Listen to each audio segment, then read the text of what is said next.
So ఒక question I want to ask you. ఏమి అనుకోనంటే if it is okay. Yeah మేము ఇలా భయపడితే ఎలా?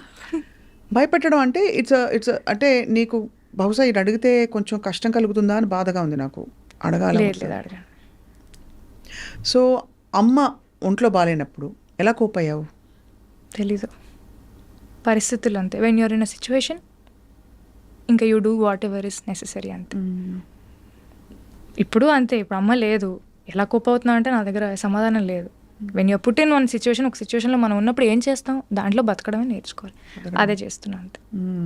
సో హ్యూజ్ లాస్ కదా, ఎస్పెషలీ అంత మంచి చెడు డ్రెస్సింగ్ సెలబ్రేటింగ్ అన్నిటికీ అమ్మే వెంటుండి Everywhere, చెప్పే yeah. ఆ పరిస్థితి నుంచి నాకు తెలుసుకున్నప్పుడు అడగాల వద్దా అనుకున్నాను. తల్లి సారీ. నో నో, తలుచుకోగానే ఇలా కంట్లో నీళ్ళు వస్తుంది ఎందుకో నాకు తెలియదమ్మా, అమ్మ నాకు రాలేదా? ఎందుకంటే అమ్మ ఈజ్ లైక్ దట్. అమ్మ అంటే అమ్మ. పాపం చాలా కష్టపడింది నాకు అదే. But I'm so happy. నేను మా అమ్మకి she always wanted me to do one MBA. She wanted me to have a good educational background and then step in to films or do whatever I want, because ఒక backup ఉంటుంది కదా. అవును అవును, it's important part of you. It is.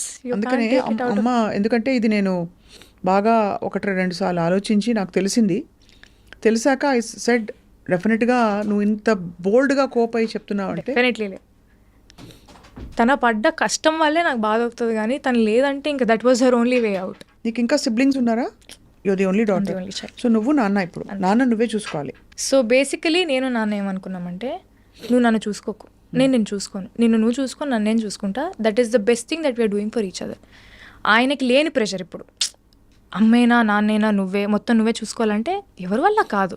ఇప్పుడు ఆయన కూడా he's coping with the loss. ఇప్పుడు at the same time నేను ఇంకా పిల్లనే కదా, ఆయనకి he's 60, I'm just 25. How will I take care of a 60-year-old? Like నాకు ఆ యాడెడ్ రెస్పాన్సిబిలిటీ కానీ అది నాకు ప్రెషర్లానే ఉంటుంది కదా.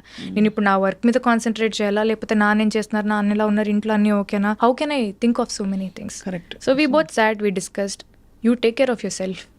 నీకెవరు చెప్పాల్సిన అవసరం లేదు, నాకెవరు చెప్పాల్సిన అవసరం లేదు. The best help that we're doing for each other is you take care of yourself, I take care of myself. Then we both will be good.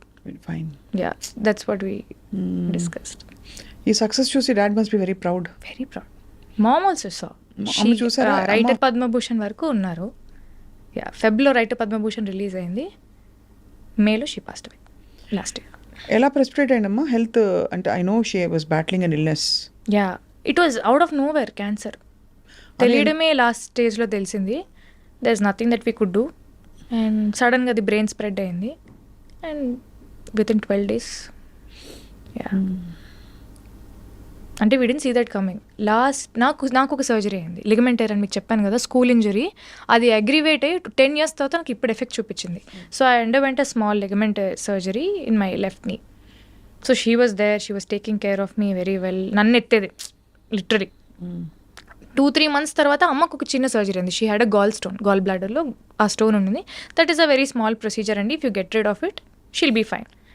అది కూడా అయిపోయింది. అది అయిన ఫ్యూ మంత్స్కి ఇంకా she had some issues, stomach related, gastric related issues ఉన్నాయి. ఏమైంది, ఎందుకేంది, surgery అయిపోయి 2 నెలలు అవుతుంది కదా, ఎందుకు, why is it not like తగ్గట్లేదు ఎందుకు అని వెళ్ళి maybe post surgery sims whatever ఉండొచ్చు, రిపర్కషన్స్ ఉండొచ్చు అనుకున్నాము. But when we got it check they told it's cancer stage 4, stomach cancer. Shock కదా. నెవర్ సా ఇట్ కమింగ్ అక్క, నెవర్ సా ఇట్ కమింగ్. అంతకు ముందు కూడా ఏదో MRI CT స్కాన్ ఏదో తీశారు, దాంట్లో ఏదో జస్ట్ లంప్ లాగా ఉందండి, నథింగ్ క్యాన్సరస్ అన్నారు. When they said nothing cancerous, నా మైండ్లో ఫిక్స్ అయిపోయింది, అమ్మాయ క్యాన్సర్ అయితే కాదురా భగవంతుడా అని చెప్పి నేను daddy we kind of celebrated also, whatever lump whatever you can get rid of it అని. When they did the PET scan it was spread everywhere and they told it's cancer. So it was already నా మైండ్లో feed అయిపోయింది cancer కాదు అని. Cancer కాదు అనే స్పేస్లో నేను ఉన్నప్పుడు సడన్గా స్టేజ్ 4 మన చేయి దాటిపోయిందంటే ఐ కుడెంట్ టేక్ ఇట్. కష్టం తల్లి. బట్ ఎంత బోల్డ్గా నువ్వు కోపపోయి దీన్ని ఎంబ్రేస్ చేసి తెలీదు మరి తన బ్లెస్సింగ్స్ ఇవన్నీ. మీతో కూర్చొని మాట్లాడడం కానీ, నేను చేసిన సినిమాలు కానీ, వాట్ ఎవర్ స్టార్టెడ్ హ్యాపెనింగ్ నాకు లాస్ట్ ఇయర్లోనే అయింది. అమ్మది May 14 అయింది, జూన్లో ఐ సైన్ మ్యాడ్, జూన్లో ఐ సైన్ లవర్, జూలై నుంచి ఐ వాజ్ షూటింగ్. నాకు అర్థం కాలేదు, ఆపర్చునిటీస్ గౌరీ ఒకటేసారి వస్తాయి. నేను భయపడుతూ నేను బయటికి వెళ్ళలేను, నేను యాక్టింగ్ చేయలేను, నాకు భయం వేస్తుంది, నా జీవితం ఏంటి అని ఆలోచించుకుంటూ కూర్చుంటే ఇక్కడే అయిపోతుంది. అండ్ నువ్వు ఆలోచించుకుని ఆగితే అక్కడ ఏమి జరిగేది ఏమి ఉండదు కదా. ఏం లేదు, పోనీ ఒక వ్యక్తి అంటే మనిషికి భయం వేసేది అక్క, బయటికి అడుగేసే ధైర్యం లేదు నాకు.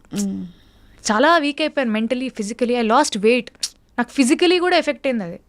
మోడర్న్ లవ్లో మీరు అలా లడ్డులాగా ఉన్నాం కదా, I became like half my weight పని చేస్తూ ఆర్ వాట్ ఎవర్. అది మెంటలీ ఫిజికలీ ఆ ఎఫెక్ట్ ఉండడం వల్ల చాలా వెయిట్ తగ్గిపోయాను నేను.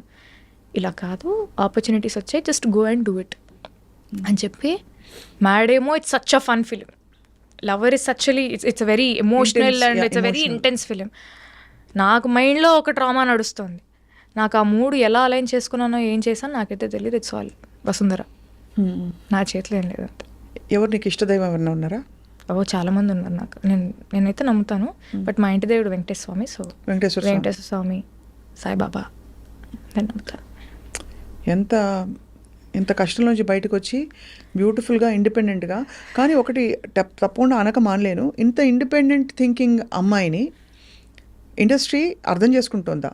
అంటే because you have your own thoughts, you speak so well, ఇంత కాన్ఫిడెంట్గా ఉన్నావు. బహుశా ఐ డోంట్ నో నువ్వు ఎంత ఇంటర్ఫియర్ అవుతావు. ఇది ఎందుకు సార్ ఇలాగా, ఎందుకు సార్ అలా అడుగుతుంటావాలా? సినిమాలో అంటున్నారా? సినిమాలో నాకు డెఫినెట్ ఐఎమ్ వెరీ ఇంక్విజిటివ్. ఏది ఉన్నా కూడా నేను ఖచ్చితంగా క్వశ్చన్స్ అయితే అడుగుతాను. ఇది ఎందుకు ఇలా ఉంది, అది ఎందుకు ఇలా ఉంది. ఆఫెన్స్ తీసుకుంటారు కదా, అందుకే అడిగే విధానంలో అడుగుతాను. అంటే ఒక జెన్యూన్ డౌట్, మన సినిమా బెటర్మెంట్ గురించే నాకు ఏదైనా డౌట్ వచ్చినప్పుడు, నాకు ఇంతవరకు నేను పనిచేసిన వాళ్ళందరూ they were very kind enough to explain. Especially Tamil అయితే ఇంకా భాష కూడా రాదు కాబట్టి, నేను స్పైరల్ బై నేను బుక్ ఇలా పెట్టుకొని ప్రతి దానికి పక్కన అర్థం రాసుకొని, ఈ ఎమోషన్ ఇలా ఇవ్వమంటున్నారని చెప్పి I to ask all the questions అని వాళ్ళు చెప్పినన్నీ నేను నోట్ చేసుకునేదాన్ని. అడిగితే ఇట్స్ మై జాబ్ కదక్క, వాళ్ళకి ఏం కావాలో చేయడమే, అది నాకు వచ్చింది నేను చేస్తాను, మీరు తీసుకోండి అనే స్టేజ్లో కూడా నేను లేను. ఎవరు కూడా అలా చేయరు నాకు తెలిసి actors. Correct. I'm a directors actor and I will give what ever they want. అలా ఇవ్వాలంటే first I should know what they want. So I need to have that discussion and then I can give. ఈ మిగతా మీ friends అందరూ చూసి నీ success and especially కొత్త ఇండస్ట్రీకి వెళ్ళిపోయి కొత్త భాష నేర్చుకుని అక్కడ you are now celebrated as a heroine. How do they make so fun, like చాలా ఫన్ చేస్తారు. అంటే ఏంటి, I keep posting stories at that time in Chennai, I'm having filter coffee, Kapaleeshwaran గుడికి వెళ్ళాను, అది దాన్ని పెడుతుంటే తమిళ అమ్మాయి అయిపోయావే అంతే. నాకు మామూలు ఫ్యాన్స్ కూడా, పీపుల్ లైక్ ఫాలోవర్స్ అందరు కూడా దే కీప్ సెండింగ్ మెసేజెస్. ఏంటండి మీరు తమిళ అమ్మాయి అయిపోయారు, తెలుగుకి రారా, తెలుగులో సినిమాలు చేయరా, చెన్నైలో సెటిల్ అయిపోయారా, చెన్నైకి వెళ్ళిపోయారా, హైదరాబాద్లో లేరా? లేదండి వస్తున్నారు. So everybody is very supportive, all the friends are happy. లవర్లో అక్కడ స్క్రీనింగ్ తమిళనాడులో కూడా అయినప్పుడు all of them from Hyderabad they came for the premiere. అంటే నాకంటూ ఒక సైన్యం ఉంది, నా బలగం. So they came. డాడ్ కూడా చాలా వెరీ హ్యాపీ సీయింగ్ ఎవ్రీథింగ్. ఈ వ్యావహారిక విషయాలు ఉంటాయి కదా, రెమ్యూనరేషన్ అడగాలి. ఇప్పుడు నేను సపోజ్ ఒక ఫస్ట్ సినిమా చేసినప్పుడు ఏం అడగరు ఎవరు, రెండో సినిమా మూడో సినిమాకి you know that your sought after, కొంచెం ఐఎమ్ ఆల్సో హీరోయిన్ అని ఒక ఫీలింగ్ వస్తుంది. ఎలా డిసైడ్ చేసుకుంటావు? అంటే ఎంత అడగాలి రెమ్యూనరేషన్, అడగచ్చా అడగకూడదా, డిమాండ్ చేయొచ్చా, నా టర్మ్స్ ఇవి, నాకు క్యారవాన్ ఇవ్వాలి, లేదంటే నాకు ఇలాంటి అకామిడేషన్ ఇవ్వాలి, ఇలాంటివి అడుగుతావా? Or you're very easy going? I'm a little easy going అక్క. అంటే మనం అడగకుండానే వాళ్ళు ఇస్తున్నారంటే వీ డిజర్వ్ దట్ కదా. అంటే మరీ ఫస్ట్ సినిమా నుంచే నాకు అది కావాలి ఇది కావాలి. మెయిల్ అనే సినిమాకి it was we did it in very INDI style. Covid టైంలో పర్మిషన్స్ తీసుకొని ఒక 40 మంది వెళ్ళిపోయాం అంతే. జస్ట్ 30 to 40 పీపుల్ క్రూ అంతే.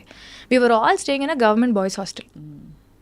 అందరూ మెన్, నేను, నా హెయిర్ స్టైలిస్ట్ ఒక అమ్మాయి ఉండేది హెల్ప్కి ఏదైనా అవుట్ఫిట్ కానీ. I was very comfortable, I had no complaints. First తింటున్నప్పుడు పురుగులు వచ్చి పడేవి, అంటే ఊరు కదా, ఎక్కడో మారుమూల లోపలికి ఊరు. I use to enjoy that process. అంటే ఆ ఎక్స్పీరియన్సెస్ అన్నీ కూడా మేలో ఆ క్యారెక్టర్ లాగా నాకు ఉండడానికి అవి హెల్ప్ చేసాయి. లైక్ ఆ బాడీ లాంగ్వేజ్ కానీ, వాళ్ళు ఎలా కూర్చొని తింటారు, వాళ్ళు ఎలా నిలబడతారు, ఎలా మాట్లాడతారు. అమ్మాయిలు మామూలుగా ఇలా ఉండరు, కొంచెం they are little like easy going. Like కొంచెం ఆ బాడీ లాంగ్వేజ్లోనే తెలుస్తుంది, ఓకే తినని గెలితే ఇచ్చి పడేస్తుంది అన్నట్టు ఉంటారు వాళ్ళ యాటిట్యూడ్ కొంతమంది, నాకు చూపించిన వాళ్ళు. So all those things helped.